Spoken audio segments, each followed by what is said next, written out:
Kuljum li għaddi l-Fondazzjoni għas servizzi ta' ħarsien soċjali u laqdiet oħra mhux governattiv f'pajjiżna qed jaffaċċjaw bejn 5 u 6 każi ġodda ta' vjolenza domestika. Dikjera dan l-Assoċjazzjoni Maltija tas Social Workers li f'istqarrija notat li għalkemm l-iżviluppi riċenti f'pajjiżna huma pożittivi u jgħinu biex titjieb il-kwalità tal-ħajja ta' persuni vulnerabbli, il-problema mhix titnaqqas.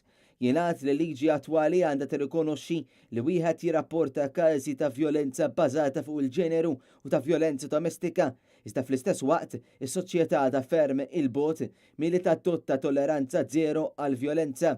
L-assoċjazzjoni tirrimarka li qabel kollox hemm bżonn li tkun indirizzata l-mentalità li għadha teżisti li l-vittmi b'xi mod għandhom tort u li l-abbuż simili mhux dejjem kundannabbli jew saħansitra hemm każi fejn huwa tollerat. Jekk ma jsirx dan, temmel li n-numru ta' każi ta' vjolenza bbażi tal-ġeneru u vjolenza domestika se jibqa' jiżdied. Fid-dawl ta' dan l-Assoċjazzjoni Maltija ta' Social Workers tappella għal front komuni fi-ġlieda kontra l-vjolenza bbażi tal-ġeneru u l-vjolenza domestika biex fost oħrajn is-sentenzi mogħtija mill-qorti jwasslu messaġġ ta' dak li għaddu minnu il-vittmi u jwasslu messaġġ li din it-tip ta' vjolenza mhix aċċettabbli. Isir appell ukoll għal żieda fir-riżorsi umani f'dan il-qasam kif ukoll appoġġ kbar għal persuni li jaħdmu mal-vittmi u li qed jagħmlu xogħol kbir biex ibidlu l-mentalità dwar il-vjolenza abbażi tal-ġeneru u l-vjolenza domestika.